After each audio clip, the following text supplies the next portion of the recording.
মন্ত্ৰী বিমল বৰা ডাঙৰীয়া, আমাৰ মাজত উপস্থিত ভাৰত চৰকাৰৰ বৈদেশিক পৰিক্ৰমা বিভাগৰ ৰাজ্যিক মন্ত্ৰী পবিত্ৰ মাৰ্ঘেৰিটা ডাঙৰীয়া, সাংসদ কামাখ্যা প্ৰসাদ তাছা ডাঙৰীয়া, আমাৰ সন্মানীয় বিধায়ক হিতেন্দ্ৰনাথ গোস্বামী ডাঙৰীয়া, ৰূপজ্যোতি কুৰ্মী ডাঙৰীয়া, ভৱেন ভৰালী ডাঙৰীয়া, প্ৰদীপ হাজৰিকা ডাঙৰীয়া, আমাৰ মাজত উপস্থিত কুমুদ কছাৰী ডাঙৰীয়া, প্ৰতাপ কছাৰী ডাঙৰীয়া, শান্তনু পূজাৰী ডাঙৰীয়া, ৰাণা গোস্বামী ডাঙৰীয়া, সুৰজিত শইকীয়া ডাঙৰীয়া, লখিমী খাৰঘৰীয়া ডাঙৰীয়ানী, লাকী বৰবৰা গগৈ ডাঙৰীয়ানী, ৰশ্মি ভট্টাচাৰ্যী ডাঙৰীয়ানী, এই বিশ্ববিদ্যালয়খনৰ সন্মানীয়া উপাচাৰ্যা প্ৰফেচাৰ অজন্তা বৰগোহাঁই ৰাজকোঁৱৰ ডাঙৰীয়ানী,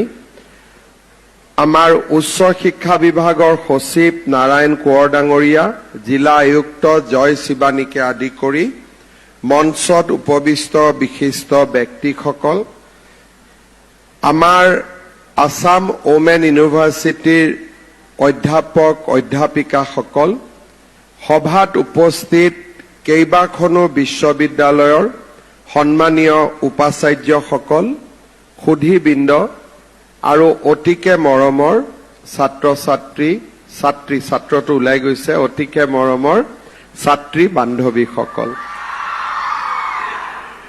উত্তৰ পূব ভাৰতৰ প্ৰথম তথা একমাত্ৰ মহিলা বিশ্ববিদ্যালয় অসম মহিলা বিশ্ববিদ্যালয়ৰ তিয়ক কলিয়াপানীস্থিত চৌহদত নৱনিৰ্মিত শৈক্ষিক ভৱনৰ শুভ উদ্বোধনৰ এই ঐতিহাসিক ক্ষণত মই বিশ্ববিদ্যালয় পৰিয়ালক অভিনন্দন জনাইছো। 2013 চনত অসম মহিলা বিশ্ববিদ্যালয় প্ৰতিষ্ঠা কৰা হৈছিল আৰু জন্মৰ সময়ৰ পৰা বহু অনিশ্চয়তাৰ মাজেৰে এই বিশ্ববিদ্যালয়খন আগবাঢ়িছিল। আমাৰ চৰকাৰে দায়িত্ব লোৱাৰ পিছত বিশ্ববিদ্যালয়খনৰ অধ্যাপক অধ্যাপিকাসকলৰ কৰ্মজীৱনৰ অনিশ্চয়তা দূৰ কৰাৰ উপৰিও বিশ্ববিদ্যালয়খনক এটা নতুন ৰূপ দিবলৈ আমি প্ৰচেষ্টা কৰিছিলোঁ। আজি অসম মহিলা বিশ্ববিদ্যালয়ে নাকৰ স্বীকৃতি লাভ কৰিছে। আমাৰ 2020 চনৰ পৰা নতুন শিক্ষানীতি বিশ্ববিদ্যালয়খনে সফলতাৰে ৰূপায়ণ কৰিছে। 17টা বিভাগত 46টা শৈক্ষিক ডিগ্ৰী পাঠ্যক্ৰম পৰিচালনা কৰিছে আৰু ভাৰতীয় জ্ঞান সভ্যতাক আগুৱাই লৈ যোৱাৰ প্ৰয়াসৰে বিশ্ববিদ্যালয়খনত যি ভেলু এডেড পাঠ্যক্ৰম আৰম্ভ হৈছে, নিশ্চিতভাৱে এই গোটেইবোৰ শলাগিবলগীয়া। পৰম্পৰাগত শিক্ষাৰ মাজতে সীমাবদ্ধ হৈ নাথাকি স্পেনিছ ভাষা আৰু জাপানীজ ভাষাৰ পাঠ্যক্ৰম আৰম্ভ কৰিবলৈ এই বিশ্ববিদ্যালয়খনে গ্ৰহণ কৰা প্ৰচেষ্টাৰো আমি নিশ্চয় সকলোৱে শলাগ ল'ব লাগিব। বিশ্ববিদ্যালয়খনৰ জীৱনত আজি এটা আনন্দৰ দিন। অসম কৃষি বিশ্ববিদ্যালয়ৰ চৌহদত এই বিশ্ববিদ্যালয়খন আৰম্ভ হৈছিল। আজি ৰাজ্য চৰকাৰে 28 কোটি 50 লাখ টকা ব্যয় কৰি নিৰ্মাণ কৰা আমাৰ নতুন শৈক্ষিক ভৱনৰ উদ্বোধন কৰাৰ মোৰ সৌভাগ্য হ'ল। বিশ্ববিদ্যালয়খনৰ স্থায়ী ঠিকনা হ'ল। মই বিশ্ববিদ্যালয় পৰিয়ালক আকৌ এবাৰ অভিনন্দন জনাইছো। আজিৰ দিনটোতে আমাৰ মৰিয়নি সমষ্টিত আমি আৰম্ভ কৰিব বিচৰা যোৰহাট চৰকাৰী আইন মহাবিদ্যালয়ৰ চৌহদৰো আমি এই মঞ্চৰ পৰাই শুভ উদ্বোধন কৰিছো। সমান্তৰালভাৱে আমাৰ মহাদেৱ আগৰৱালা উচ্চতৰ মাধ্যমিক বিদ্যালয়ত 9 কোটি টকা ব্যয়েৰে আমি নিৰ্মাণ কৰা নতুন ভৱন খনিকৰ চাহ বাগিচা আদৰ্শ উচ্চতৰ মাধ্যমিক বিদ্যালয় আৰু গাভৰু চাহ বাগিচাৰ বিদ্যালয়ৰ নতুন ভৱনৰো আজি এই মঞ্চৰ পৰাই আমি শুভ উদ্বোধন কৰিব পাৰিছো। মই আটাইকে ধন্যবাদ আৰু কৃতজ্ঞতা জনাইছো। বিশ্ববিদ্যালয়ৰ উপাচাৰ্য মহোদয়ৰ লগত খন্তেক সময় কথা পতাৰ যি সুযোগ আমি পাইছিলো, তাতে বিশ্ববিদ্যালয়খনৰ ভৱিষ্যতৰ বিষয়ে আমি আলোচনা কৰিছিলো।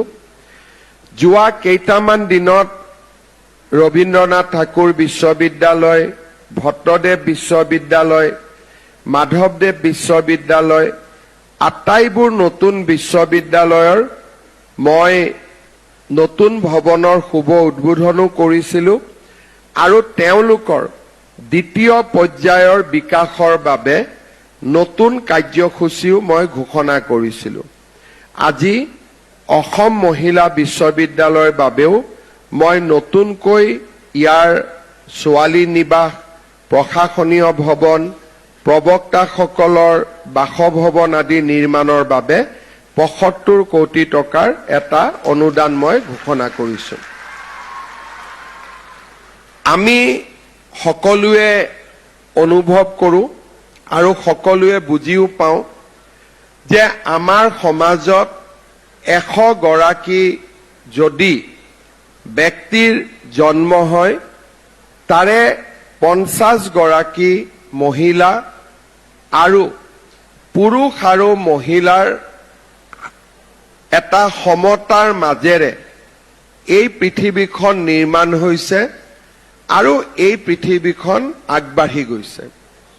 কেতিয়াবা কেতিয়াবা আমি মহিলাসকলক উদ্দেশ্য কৰি অৰ্ধ আকাশ শব্দটো আমি ব্যৱহাৰ কৰোঁ, কিন্তু আজিও আমাৰ ৰাজ্যখনৰ যদি আমি শিক্ষা ব্যৱস্থাৰ ফালে দৃষ্টি নিক্ষেপ কৰোঁ, আমি আশা কৰা মতে মহিলাসকলৰ মাজত, ছোৱালীসকলৰ মাজত শিক্ষাৰ বিকাশ আমি সমান্তৰালভাৱে আগুৱাই লৈ যাব পৰা নাই। মুখ্যমন্ত্ৰী হোৱাৰ পিছত ২০২১ চনৰ ১৫ আগষ্ট তাৰিখে ৰাষ্ট্ৰীয় পতাকা উত্তোলন কৰি আমি প্ৰথম সংকল্প লৈছিলো যে আমি অসমত বাল্য বিবাহ নোহোৱা কৰিম। আমাৰ ৰাজ্যৰ গৰিষ্ঠ সংখ্যক জনবসতিৰ মাজত এতিয়াও বাল্য বিবাহ এটা সামাজিক ব্যাধি হৈ থিয় হৈ আছে আৰু আমি যেতিয়া বাল্য বিবাহৰ বিৰুদ্ধে কাম আৰম্ভ কৰিছিলো, এই পৰ্যন্ত আমাৰ ৰাজ্যখনত আমি ১২,০০০ৰো অধিক ব্যক্তিক বাল্য বিবাহৰ সৈতে জড়িত থকাৰ বাবে গ্ৰেপ্তাৰ কৰিছিলো আৰু আইনৰ আমি কঠোৰ ৰূপায়ণৰ জৰিয়তে অসমত আমি বাল্য বিবাহ নিৰাময়ৰ বাবে প্ৰচেষ্টা কৰিছিলো। বাল্য বিবাহৰ সমান্তৰালভাৱে আমাৰ অসমত থকা আন এটা সামাজিক ব্যাধি আছিলে বহু বিবাহ। বাল্য বিবাহ আৰু বহু বিবাহে আমাৰ সমাজত নাৰীসকলৰ মৰ্যাদা আৰু সন্মানত লাঘৱ কৰিছিলে আৰু বিগত ৫টা বছৰত এই দুইটা সামাজিক ব্যাধিৰ বিৰুদ্ধে আমি যুঁজ কৰি এই সমগ্ৰ যুঁজখনক আমি এক নিৰ্ণায়ক পৰ্যায়লৈ লৈ যাব পাৰিছো। আজি অসমত নিঃসন্দেহে বাল্য বিবাহ ক্ৰমাগতভাৱে কমি আহিছে আৰু মই বিশ্বাস কৰোঁ অহা ২ বছৰ ৩ বছৰৰ ভিতৰত আমি আমাৰ ৰাজ্যখনত বহু বিবাহৰ প্ৰথাও আমি বন্ধ কৰিব পাৰিম।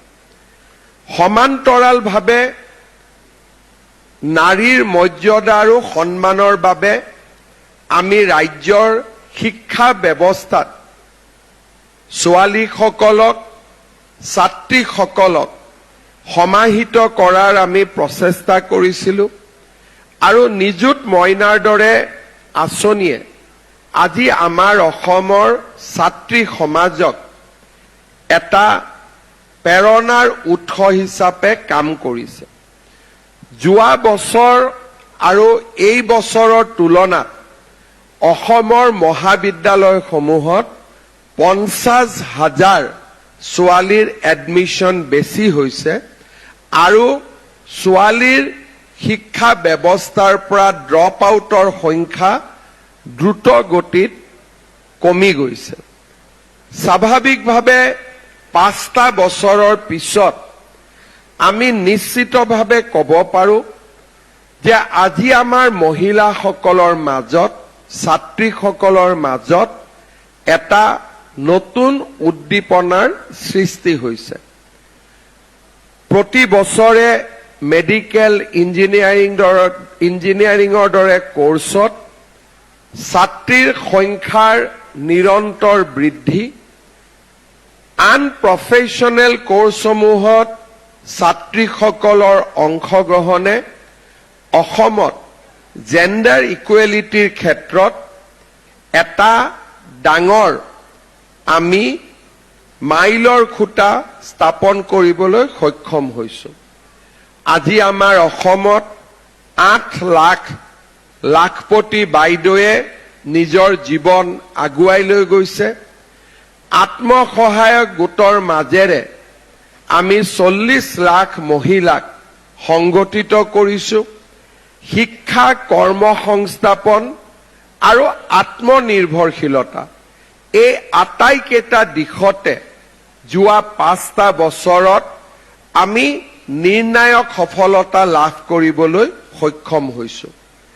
নাৰী শিক্ষা আৰু নাৰীৰ সামাজিক সন্মান আৰু তাৰ লগে লগে জীৱনৰ সুৰক্ষা এই আটাইবোৰ দিশত আমাৰ চৰকাৰে চলোৱা নিৰন্তৰ প্ৰচেষ্টা আৰু মানুহৰ যোগদানে আজি আমাৰ সমাজত নাৰীৰ প্ৰতি, ছোৱালীৰ প্ৰতি মানুহৰ দৃষ্টিভংগীৰ সলনি কৰিছে।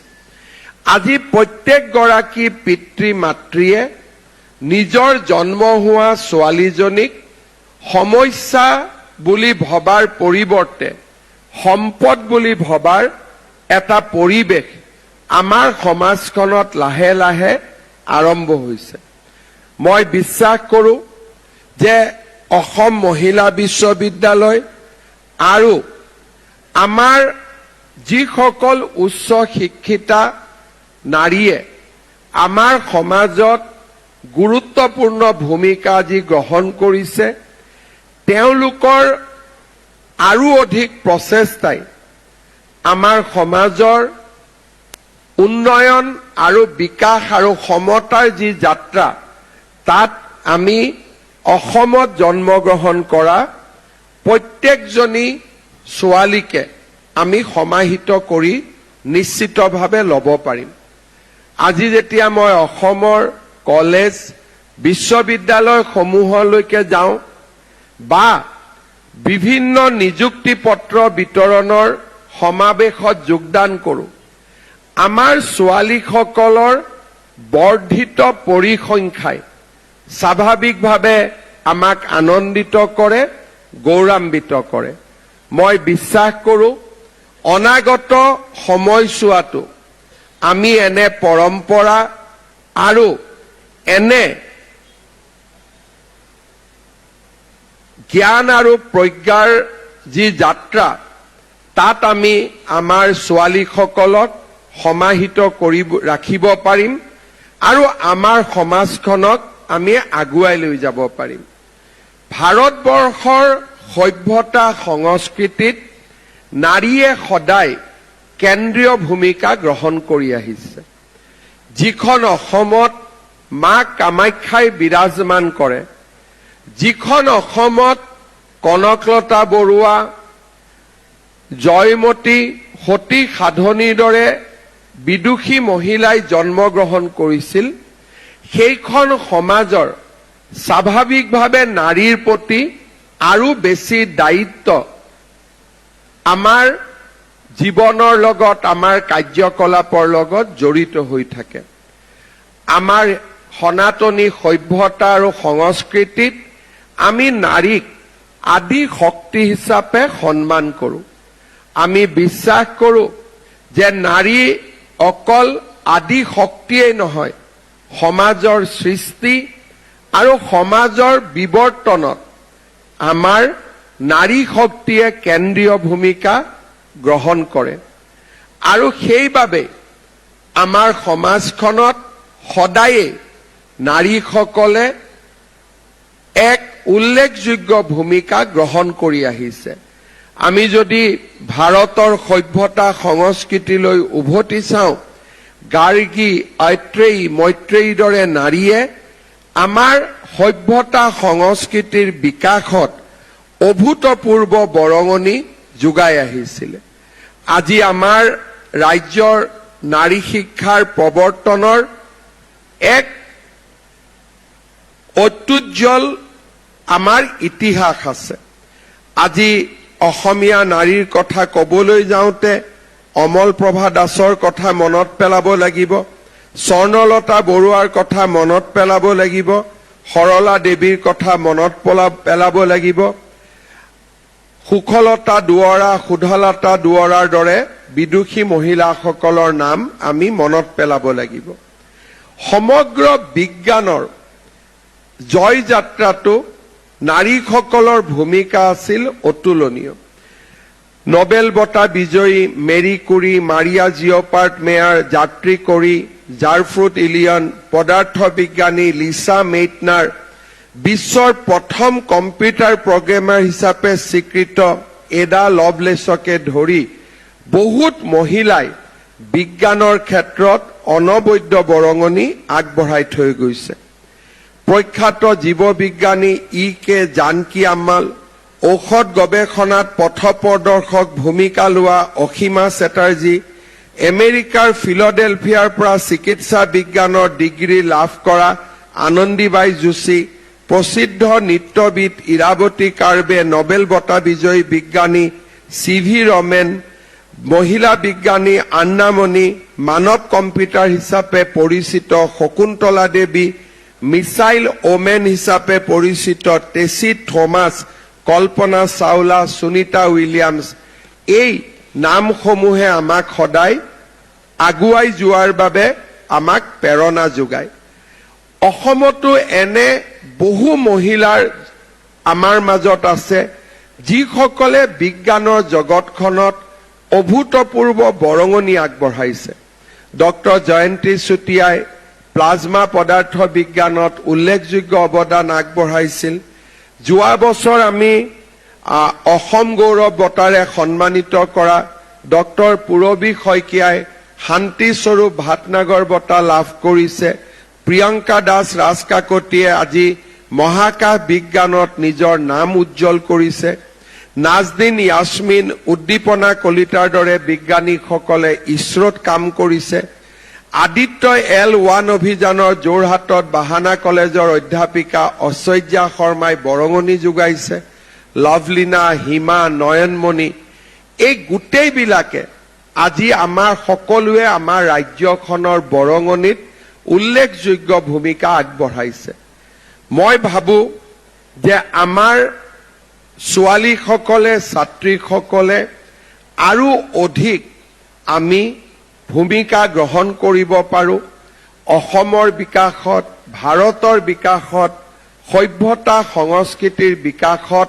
আমি এক ডাঙৰ ভূমিকা আমি গ্ৰহণ কৰিব পাৰো অসম মহিলা বিশ্ববিদ্যালয় স্থাপনৰ উদ্দেশ্য আছিল যে আমি আমাৰ ছাত্ৰীসকলক সংস্থাপন পাব পৰা বা আমি যি শিক্ষাৰ দ্বাৰা আমি জীৱনত কিবা এটা কৰি দেখুৱাব পাৰো তেনে শিক্ষাৰ আদৰ্শৰে আমি অসম মহিলা বিশ্ববিদ্যালয় নিৰ্মাণ কৰিম আজি মহিলা বিশ্ববিদ্যালয়খনে প্ৰগতি কৰিছে আমি এটা দশক আমি পাৰ কৰিছো কিন্তু এই সময়ত আমি আৰু বেছি পৰ্যালোচনা কৰা উচিত যে আমাৰ যি শিক্ষা সেয়া প্ৰাসংগিক হয় নে নহয় আৰু এই শিক্ষা ব্যৱস্থাই আমাৰ ছোৱালীসকলক কৰ্ম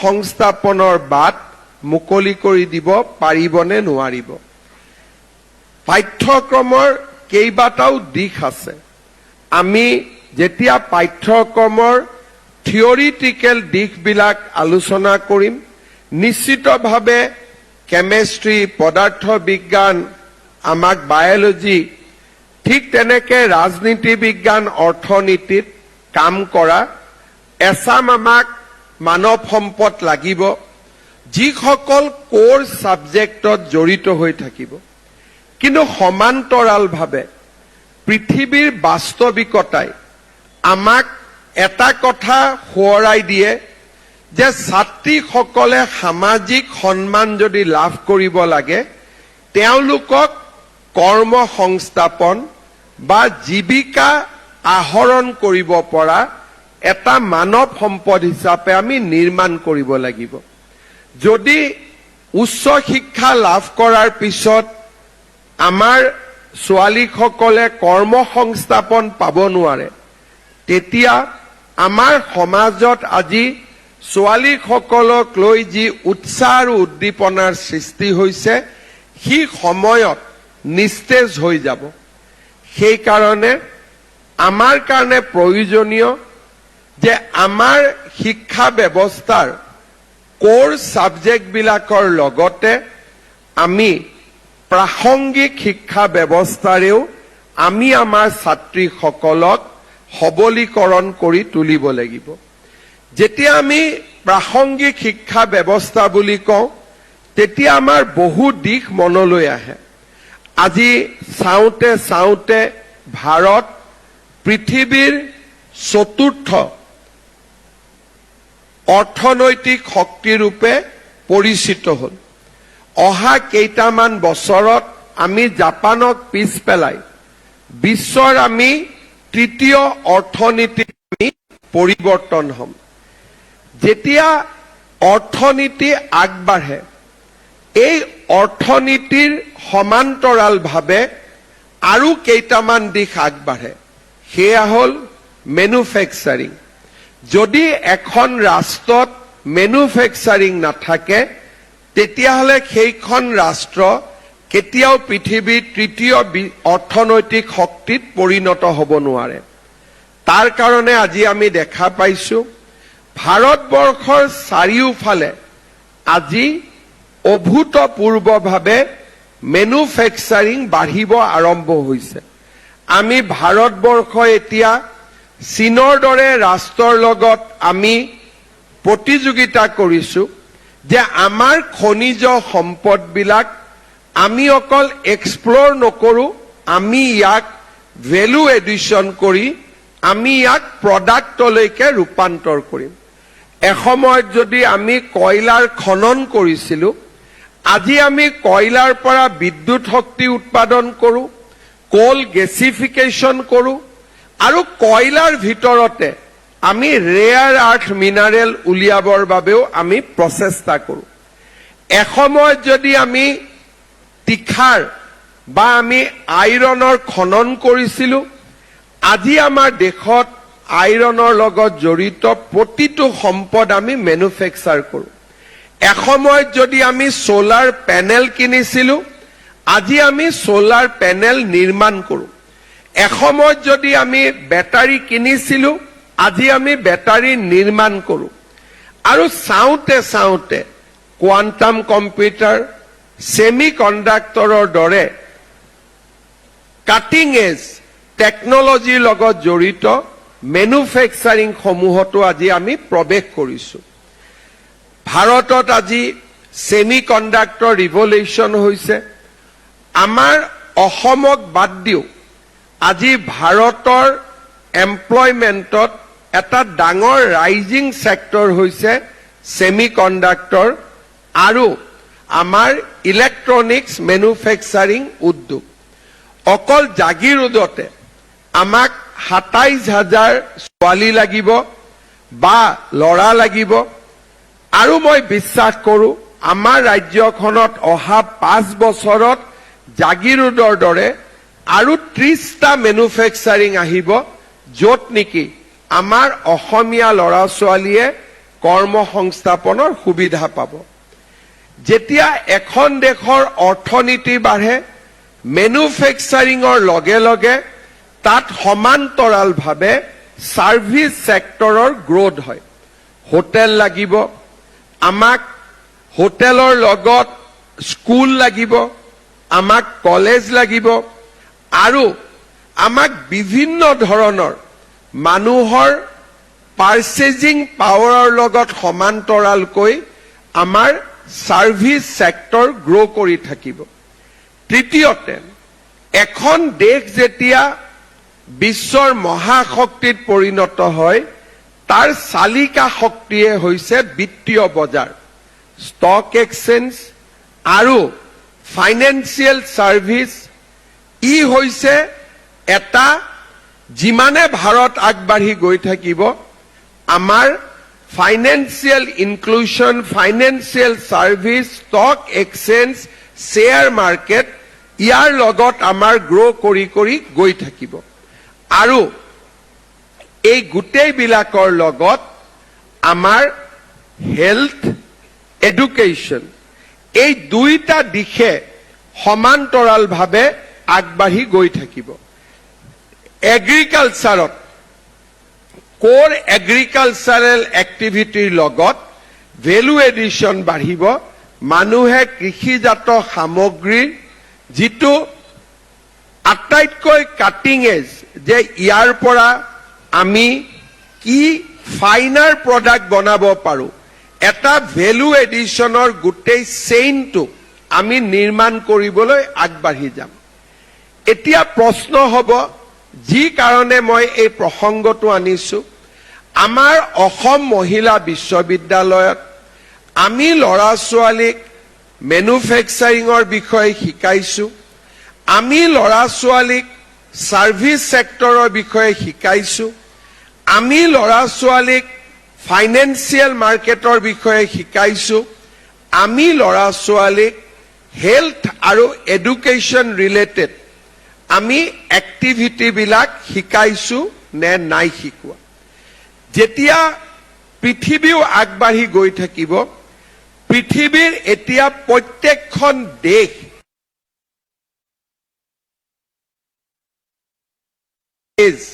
আজি কৰবাত 50 ইয়াৰ্স কৰবাত 60 ইয়াৰ্স ভাৰতৰ মেডিয়ান এজ হৈছে 27 আৰু অসমৰ মেডিয়ান এজ হৈছে 22 ইয়াৰ্স তাৰ মানে অসমখন আজি ইউথফুল নেশ্যন অসমত যিমান মানুহ আছে সবৰে যদি বয়সৰ এটা এভাৰেজ উলিয়াও অসমৰ বয়সৰ গড় হৈছে 22 বছৰ তাৰ মানে জাপান আমেৰিকা কোৰিয়া জাৰ্মানী এই দেশবিলাকত এদিন কাম কৰা ল'ৰা ছোৱালী নোহোৱা হ'ব আৰু তেওঁলোকে ভাৰতৰ পৰা অসমৰ পৰা য'ত নেকি মেডিয়ান এজ বিলো 30 থাকিব তেওঁলোকৰ পৰা ল'ৰা ছোৱালীক লৈ যোৱাৰ বাবে প্ৰয়াস কৰিব আজি যদি আমাৰ বিশ্ববিদ্যালয়ত শিক্ষাৰ লগতে আমি বিদেশী ভাষাৰ ওপৰত আমি আমাৰ ল'ৰা ছোৱালীক শিক্ষিত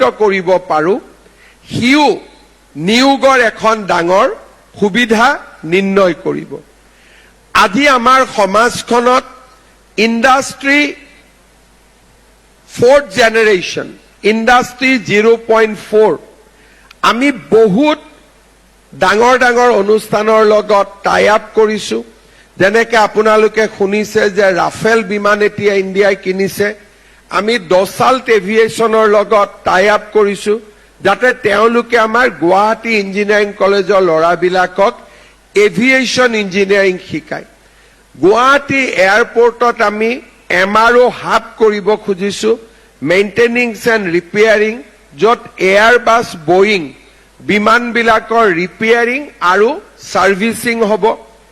আজি আমি টাটাৰ লগত টাটা টেকনলজিৰ লগত পলিটেকনিক বিলাকক আমি নতুনকৈ সজাই পৰাই তুলিছো যাতে আমাৰ ল'ৰা ছোৱালীয়ে আৰ্টিফিচিয়েল ইন্টেলিজেন্সৰ পৰা ব্লকচেইন আমাৰ মেচিন লাৰ্নিঙলৈকে শিকিব পাৰে আৰু আমাৰ ল'ৰা ছোৱালীবোৰ বহুত আগবাঢ়ি গৈছে।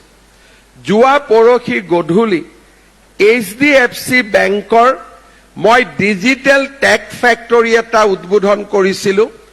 তাতে তেওঁলোকে কাষ্টমাৰৰ প্ৰয়োজন হোৱা কৰি ডিজিটেল মোড বনাই 150 ল'ৰা ছোৱালীয়ে তাত কাম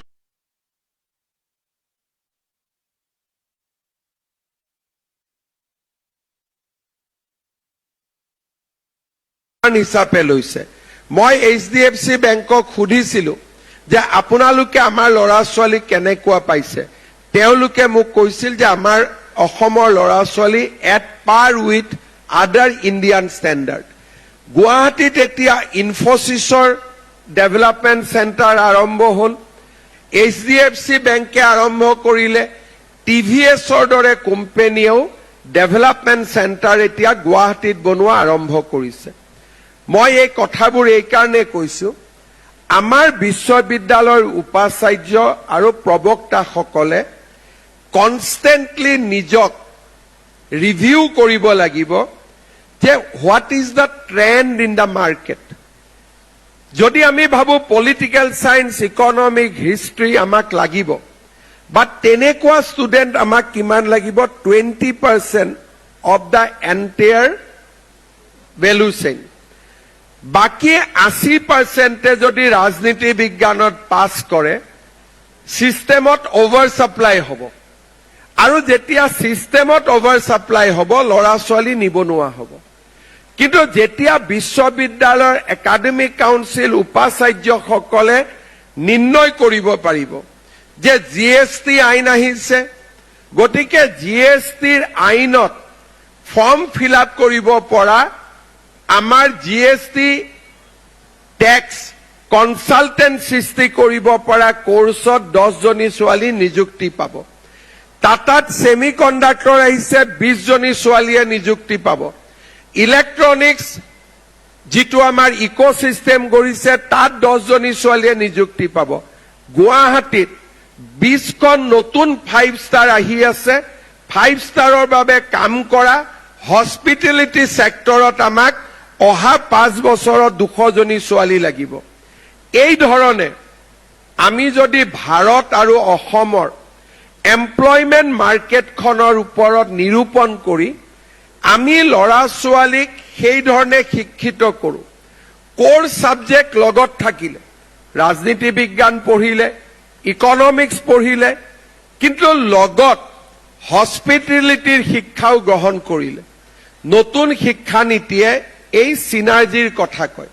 আমি ৰাজনীতি বিজ্ঞানো পঢ়িম, লগত আমি টুৰিজিমো পঢ়িম। ৰাজনীতি বিজ্ঞানো পঢ়িম, লগত আমি ফৰেন লেংগুৱেজো পঢ়িম।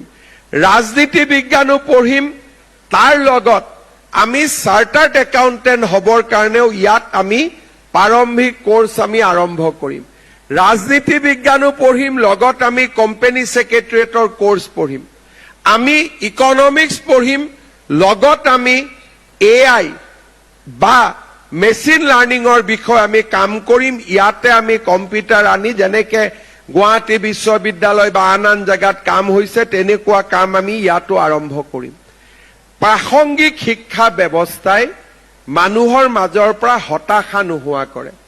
আজি ভাৰতত প্ৰত্যেক গৰাকী ল'ৰা ছোৱালীয়ে চাকৰি পাব পাৰে, ডিচেণ্ট লাইফ পাব পাৰে, যদি প্ৰাসংগিক শিক্ষা লাভ কৰিব পাৰে।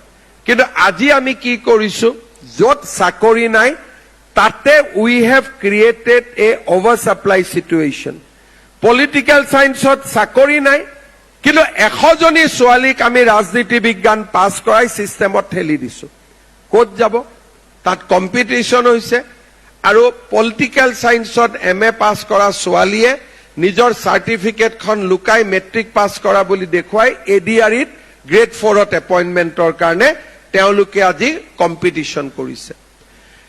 মই ভাবো আৰু মই শিক্ষামন্ত্ৰী ডাঙৰীয়াকো অনুৰোধ কৰিম, যোৱা 5 বছৰত আমি এটা পৃষ্ঠভূমি নিৰ্মাণ কৰিলো, ইউনিভাৰ্চিটি কৰিলো, কলেজ কৰিলো, মেন পাৱাৰ কৰিলো, আৰু আজি অসমে আৰ্থিকভাৱে আমি আগতকৈ এটা ভাল পৃষ্ঠভূমি নিৰ্মাণ কৰিব পাৰিলো।